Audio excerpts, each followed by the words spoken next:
This is cs952 Introduction to Web Technologies and Design. And in this module, we're really going to get started working with the Dreamweaver IDE, Integrated Development Environment. And the first thing I want to point out, once you've launched Dreamweaver, is that you want to be working with the beginner workspace. And there are several different workspaces available for you. Basically, a workspace is an arrangement of windows and panels in Dreamweaver, and they're geared towards different kinds of work that you may be doing as a web designer. For instance, if you're really focusing on creating code, you can choose the code workspace, and the layout's been arranged to really aid in creating code.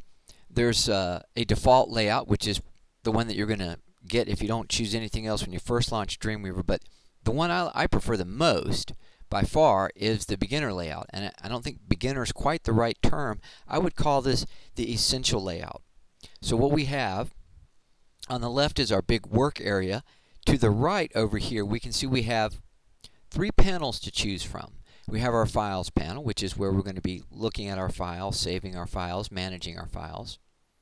We have CSS Designer. Now this is the panel where we're going to be creating and working with different CSS rules, changing how our page looks, font size, colors, how elements may behave on the page. And then we have the Insert panel where we're going to be inserting elements onto our page. So these are really core operations we'll be using a lot. And then underneath this panel, where we can select between these three different panels, we have the DOM panel, or Document Object Model panel. And this shows us the DOM structure. And remember, the DOM structure basically is a breakdown of the different HTML elements on the page. So it's like a little miniature map of our web page, and we learned a little bit about this in week 2 when we were studying about HTML. And then on the left-hand side of the page is the largest area where we're going to be doing most of our work in Dreamweaver. Right now we're looking at our welcome screen, and across the top we have our primary menu, the menu bar across the top. So I'm over here in the Files panel. Now, you should see in your Files panel the website that you defined when you created the website definition. Remember, you defined your website and you defined your server. And when you do that, that should show up here in the Files panel. If you click on that, I've actually got a lot of different websites I've been working on. The one that I'm using right now is called Video, for producing these videos. So you definitely want to see the folder here that has your website definition. Remember, this folder that you're looking at represents the root directory for your website, and the root directory, as far as Dreamweaver is concerned, is the universe of your website. All the files that you're going to be using for your website, all the files that will be uploaded and put online so that people can see your website. So the next thing we're going to do is we're going to create a new web page. And we're going to do that using the Bootstrap framework. Now we can do that with the welcome screen. We can see we have a Create New tab. But I'm going to go to the File menu, and I'm going to click on the File menu, and I'm going to choose New. And you can see the New Document window opens up. So I've got New Document selected. It's going to be an HTML document. And over Framework, we have two choices for Framework, either None or Bootstrap. And so we want to make sure that we have Bootstrap selected. That's very important. So it says Bootstrap CSS. Create a new Bootstrap CSS. Yes. Attach CSS. We would use this option if we already had a CSS, a cascading style sheet that we wanted to work with. We are not going to choose to include a pre-built layout. Basically, it's like a little starter Bootstrap page, but we don't need that. And we're ready to go. So we're going to create a new HTML document using the Bootstrap framework.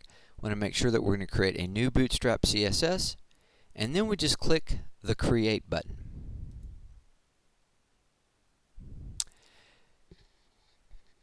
Now, if you don't see them right away, you can see that we have a notification here about the new beta version of Dreamweaver. I'm going to go ahead and close that.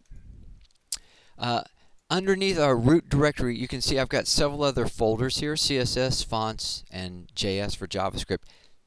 These folders were created by Dreamweaver just now. Just when we said create new, it created these new folders. If you don't see them, if you're still looking just at your root folder, you can select your root folder, and then if you click on this icon for refresh, it will refresh whatever your local files and folders are, update that display.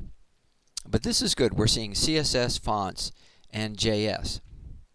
So these three folders are holding what we call assets. These are extra files or essential files that our website needs in order to operate. So if I click on CSS, we can see there's one file in here, Bootstrap CSS, the Bootstrap Cascading Style Sheet. So all of the styles of Bootstrap are contained in this file, and they're now available for us to use on our website. Under fonts, we have glyphicons. We'll be using some glyphicons here in a moment. Glyphicons are an example of SVG, Scalable Vector Graphics. We learned a little bit about those in week number 3. And then our third folder has our JavaScript, and we have 2 JavaScript files. One of them is jQuery, which is a JavaScript library, and we'll be learning more about this at the end of class. That doesn't mean we can't go ahead and use them. We'll just be getting into the technical details later. And then we have another file that's called Bootstrap.js, and this is JavaScript specifically for the Bootstrap layout. So that's what these 3 folders are about. And notice that these folders are named using lowercase characters only, and that not using any spaces. We want to follow these naming conventions as we build our websites. So at the bottom of my page, let's go and continue to look at the Dreamweaver interface.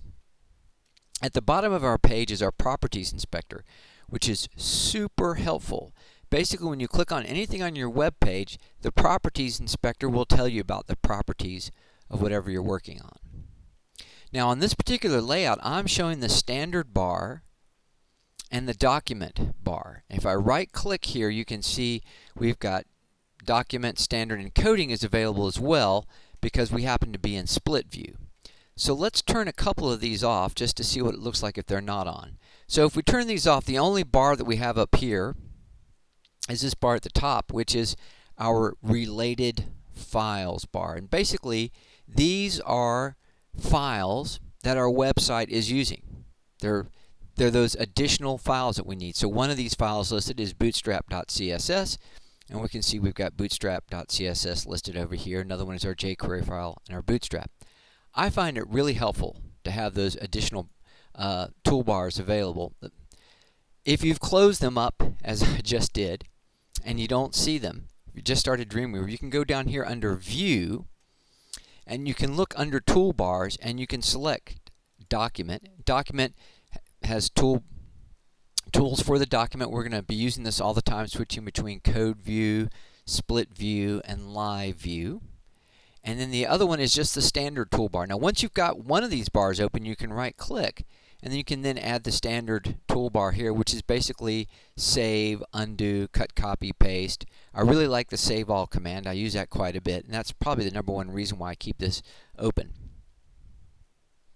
So let's do the most important thing when we're getting started with a new website, and let's change the title of our website. So we're in live view right now, and as you'll notice, the page looks fairly blank, and that's because we don't have anything on the page.